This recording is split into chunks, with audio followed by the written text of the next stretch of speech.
ভারতের সংবিধান সামাজিক ন্যায় ও সমতার যে আদর্শকে সামনে রেখে প্রণীত হয়েছে তার অন্যতম গুরুত্বপূর্ণ স্তম্ভ হল তপশিলি জাতি ও তপশিলি জনজাতি সংরক্ষণ ব্যবস্থা।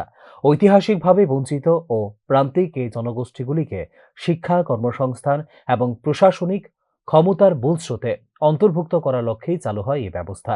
কয়েক দশক অতিক্রান্ত হলেও সংরক্ষণ ব্যবস্থা আজও সমানভাবে প্রাসঙ্গিক ও বিতর্কিত। সংরক্ষণ ব্যবস্থার ইতিবাচক প্রভাব অস্বীকার করার উপায় নেই বর্তমান প্রেক্ষাপটে। শিক্ষা প্রতিষ্ঠানে এসসি/এসটি ছাত্রছাত্রীদের উপস্থিতি বেড়েছে, সরকারি চাকুরিতে প্রতিনিধিত্ব আগের তুলনায় বৃদ্ধি পেয়েছে এবং পঞ্চায়েত ও নগর স্থানীয় স্বশাসনে শক্তিশালী হয়েছে এই সম্প্রদায়ের রাজনৈতিক অংশগ্রহণ। এর ফলে বৃদ্ধি পেয়েছে সামাজিক আত্মমর্যাদা ও সচেতনতা। এই প্রেক্ষাপটে এসসি/এসটি সংরক্ষণ বর্তমান বাস্তবতা, চ্যালেঞ্জ ও ভবিষ্যৎ দিশা শীর্ষক আলোচনা সভার আয়োজন করা হয় রবিবার রাজধানীর মুক্তধারা প্রেক্ষাগৃহে। আয়োজিত সভায় অংশ নেন তপশিলি জাতি কল্যাণ দপ্তরের মন্ত্রী সুধাংশু দাস, রাজ্যের বন দপ্তরের মন্ত্রী অনিমেষ দেববর্মা, উচ্চশিক্ষামন্ত্রী কিশোর বর্মন। বক্তব্য রাখতে গিয়ে তপশিলি জাতি এবং জনজাতিদের মৌলিক অধিকার রক্ষার জন্য কাজ করে চলেছে একমাত্র ভারতীয় জনতা পার্টি সরকার বলে জানিয়েছেন মন্ত্রী সুধাংশু দাস।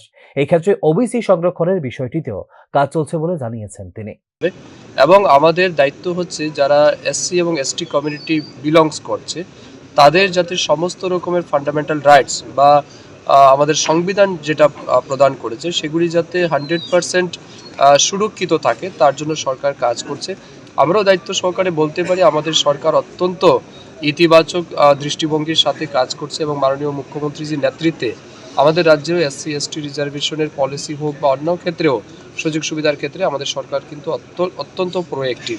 এবং আপনারা দেখছেন বিশেষ করে আমাদের রাজ্যে জনজাতিদের কল্যাণের জন্য বা তপশিলি জাতিদের কল্যাণের জন্য বিভিন্ন প্রকারের সেন্ট্রাল স্পন্সর্ড স্কিমের মাধ্যমেও তাদের আর্থসামাজিক উন্নয়নের জন্য সরকার কাজ করছে। ওবিসি সংরক্ষণ যে এটা সেন্ট্রালের ইস্যু এবং অলরেডি সেটা নিয়ে ডিসকাশনও হয়েছে।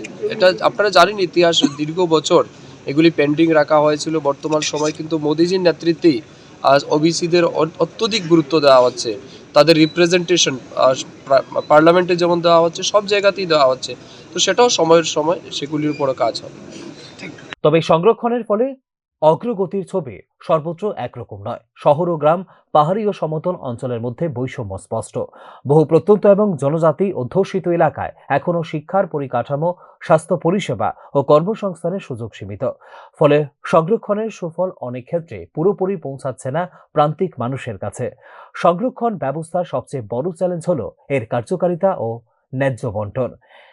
একটি সীমিত অংশ বারবার সংরক্ষণ সুবিধা পাচ্ছে এমন অভিযোগ জোরালো হচ্ছে ক্রমশ। এর ফলে সম্প্রদায়ের অভ্যন্তরেই তৈরি হচ্ছে বৈষম্য। পাশাপাশি সংরক্ষণ নিয়ে রাজনৈতিক মেরুকরণ ও সামাজিক বিরোধিতা আরও জটিল করে তুলছে এই ব্যবস্থাকে। আইনি চ্যালেঞ্জও একটি গুরুত্বপূর্ণ দিক। আদালতের বিভিন্ন রায় সংরক্ষণের সীমা ও কাঠামো নির্ধারণে প্রশ্ন তুলছে নতুন করে। একই সঙ্গে যোগ্যতা বনাম সংরক্ষণ এই বিতর্ক প্রশাসনিক ও শিক্ষাক্ষেত্রে নতুন করে সৃষ্টি করছে উত্তেজনা। এই দিনের সেমিনার ও আলোচনায় সংবিধান রক্ষার সঙ্গে সংরক্ষণ ব্যবস্থার গুরুত্বের কথা তুলে ধরেন বন দফতরের মন্ত্রী অনিমেষ দেববর্মা। বক্তব্য রাখতে গিয়ে সংবিধানকে শক্তিশালী করতে সংরক্ষণ সংক্রান্ত গঠনমূলক আলোচনা ও সংস্কারের প্রয়োজনীয়তার কথাও উল্লেখ করেন বন দফতরের মন্ত্রী অনিমেষ দেববর্মা। দেশের সংবিধানকে মজবুত করার জন্য, পিছিয়ে পড়া মানুষের অধিকারকে সুরক্ষিত রাখার জন্য এই সমস্ত সেমিনার আয়োজন করা হয় এবং বিশেষভাবে আজকে এসটি এসসিদের মধ্য থেকে এটা আলোচনা হচ্ছে এবং এই আলোচনা সমাজের স্বার্থে কোথায় ঘাটতি আছে, আরও কী করতে হবে। সংবিধান তো সংশোধন, তো রিজার্ভেশনের যে পলিসি এটাকে আরও কীভাবে জোরদার করে, রিজার্ভেশনের মধ্য দিয়ে কিন্তু দেশে অনেকটা সফলতা আমরা পেয়েছি। ডাক্তার, ইঞ্জিনিয়ার, এই হাউসের মধ্যে যাদের আইএস অফিসার আপনারা দেখতে পাচ্ছেন, ইঞ্জিনিয়ার আছে, সমাজে অনেক উপেক্ষিত বর্গের মানুষ কিন্তু আজকে এই জায়গায় আসতে পেরেছে। সো এইটার যে ফসল, এটাকে আরও বেশি করে কীভাবে তোলা যায় সেটাই আলোচনার মূল উদ্দেশ্য।